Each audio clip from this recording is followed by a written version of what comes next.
باقاعدگی سے کیا کرو، اور جس طرح روایات میں ہے، بالخصوص حضرت امام زین العابدین علیہ آلاف التحیت و ثنا سے منقول جو روایت میں ہے، اور مرحوم آیت اللہ شیخ محمد تقی بہجت بھی اس کی تلقین کیا کرتے تھے کہ ہر روز کم از کم قرآن مجید کی 50 آیات کی تلاوت کی جائے۔ تو یہ سید بزرگوار مرجعیت عظمیٰ سے کہہ رہے ہیں کہ ہر روز قرآن مجید کی آپ تلاوت کیا کریں۔ دوسرا مطلب جس کی وہ تاکید فرماتے ہیں کہ قرآن مجید کی تحریف کا آپ شدت کے ساتھ انکار کریں، کہ قرآن مجید میں کسی قسم کی کوئی تحریف رونما نہیں ہوئی ہے۔ تیسرا مطلب جس کی وہ تاکید کرتے ہیں وہ والدین کے ساتھ حسن سلوک، اچھا برتاؤ، نیکی کے ساتھ والدین کے ساتھ پیش آنا، والدین کا خیال رکھنا اسی طرح سے جس طرح سے والدین نے بچپن میں ہمارا خیال رکھا۔ یہ ہماری ذمہ داری ہے کہ ہم اپنے والدین کے ساتھ اچھا برتاؤ کریں، نیکی کے ساتھ پیش آئیں، ان کی ضروریات کا خیال کریں۔ وَلَا تَقُلْ لَهُمَا اُفٍّ، اور جب وہ بوڑھے ہو جائیں تو ہم ان کو اف تک نہ کہیں، یعنی ان کی باتوں کو اگر وہ ہمارے مزاج کے مطابق نہ بھی ہوں تو انہیں تحمل اور بردباری کے ساتھ سنیں، منطق کے ساتھ گفتگو کریں، لیکن ان پر برہم ہونے کی، ان سے ناراض ہونے کی ہمیں اجازت نہیں ہے۔ چوتھا مطلب جو وہ سید عرب مرجعیت عظمیٰ کو تعلیم دیتے ہیں اور اس کی تاکید کرتے ہیں، وہ حضرات اہل بیت علیہم السلام کے مشاہد مشرفہ اور حرمہائے مطہر کی زیارت کرنا ہے، اور اسی طرح سے امامزادوں کی زیارت کی تاکید کرتے ہیں کہ ان بقائے متبرکہ پر جا کر ان کی زیارت کریں اور ان سے تبرک حاصل کریں۔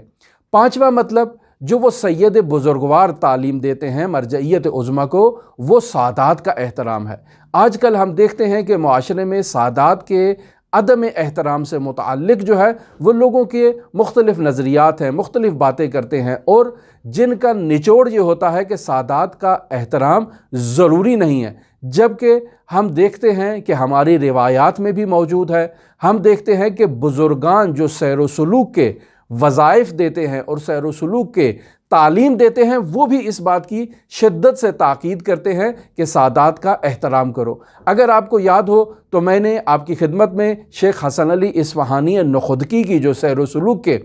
وظائف بیان کیے تھے اور جو دستور العمل پیش کیا تھا، اس میں بھی سادات کا احترام نہایت ہی اہمیت کا حامل تھا، اور جناب نخدکی نے اس بات کی تاکید کی تھی کہ سادات کا احترام کیا جائے۔ اگر آپ اس ویڈیو کی طرف مراجعہ کریں جو میں نے سید علی آغا قاضی طباطبائی رحمۃ اللہ علیہ سے بیان کی، اس میں بھی سادات کی عظمت اور سادات کی تجلیل اور سادات کا احترام نہایتی اہمیت اس کو بیان کی گئی ہے۔ تو ہم دیکھتے ہیں کہ روایات میں بھی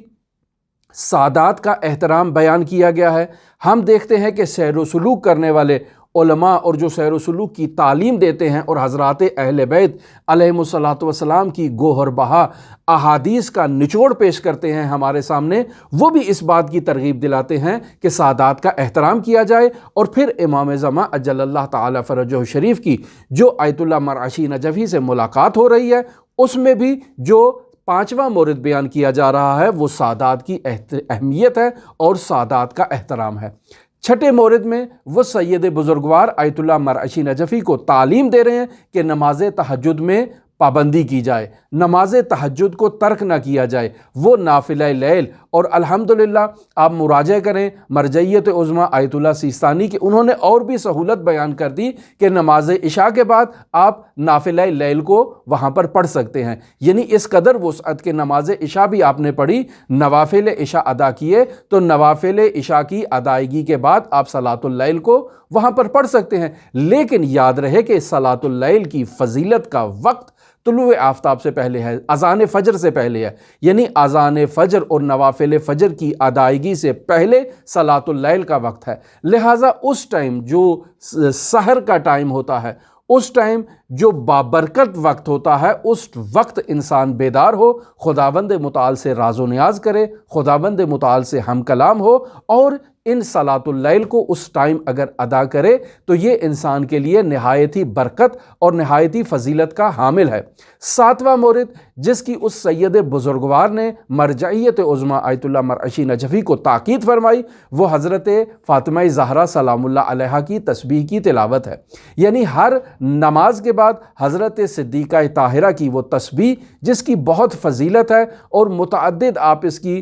فضیلت سے متعلق روایات، حکایات، واقعات ملاحظہ کر سکتے ہیں، تلاش کر سکتے ہیں، کتابوں میں دیکھ سکتے ہیں۔ اس تسبیح کو فراموش نہیں کرنا چاہیے، اسے کسی بھی صورت میں نہیں بھولنا چاہیے، اور اسے ہر نماز کے بعد پابندی کے ساتھ ادا کرنا چاہیے۔ یہاں تک بھی بیان ہوتا ہے کہ انسان نماز پڑھنے کے بعد یہ تسبیح کرتا ہے اور اپنی ابھی جگہ سے حرکت نہیں کرتا ہے کہ خداوند متعال اسے عفو و درگزر اور اپنی رحمت کے سائے میں لے لیتا ہے اور اس کے گناہوں کو معاف کر دیتا ہے۔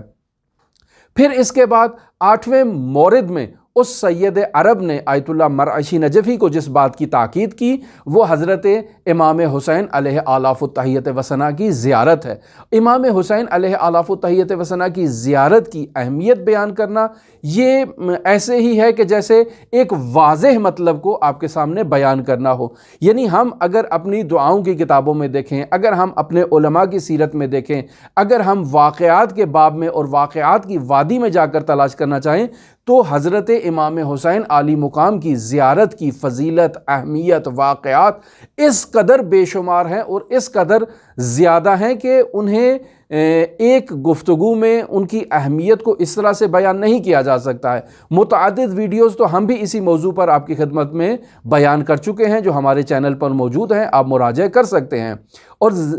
روایات جو بیان ہوئی ہیں حضرت امام حسین کی زیارت کی فضیلت سے متعلق وہ بھی بہت ہی عظیم روایات ہیں۔ اور اگر آپ دیکھیں تو ہم نے آپ کی خدمت میں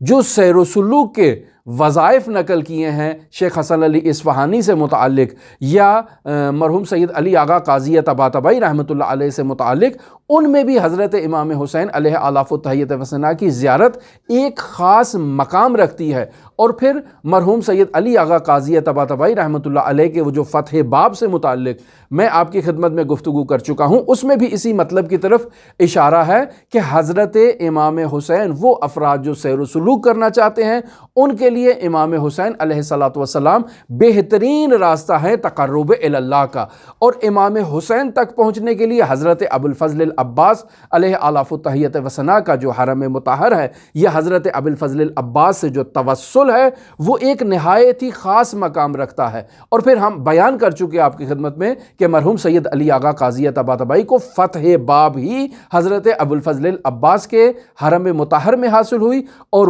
وہاں سے انہوں نے وہ توحید کے اعلیٰ مراتب اور وہ اعلیٰ درجات طے کیے۔ لہٰذا ان ہستیوں سے توسل کرنا یہ سید بزرگوار کی ان تعلیمات کا حصہ بھی ہے جو وہ مرجعیت عظمیٰ آیت اللہ مرعشی نجفی کو بیان کر رہے ہیں۔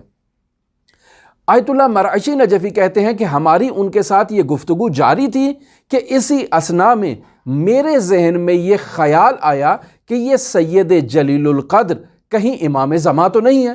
جیسے ہی میرے ذہن میں یہ خیال آیا کہ یہ سید امام زمان تو نہیں ہے، یہ خیال کا آنا تھا کہ وہ سید میرے سامنے سے اوجھل ہو گئے اور میں وہاں دربدر ان کو تلاش کرتا رہا۔ یعنی میرا معشوق، میرا محبوب میرے قریب تھا اور میں انہیں نہیں پہچان سکا۔ ہماری گفتگو آپ کے ساتھ مرجعیت عظمیٰ سید شہاب الدین مرعشی نجفی کے حالات زندگی، واقعات، حکایات اور کرامات کے باب میں جاری ہے۔ اگر آپ دلچسپی رکھتے ہوں تو ہمارے ساتھ رہ سکتے ہیں۔ اللہم صلی علی محمد و آل محمد وعجل فرج قائم آل محمد۔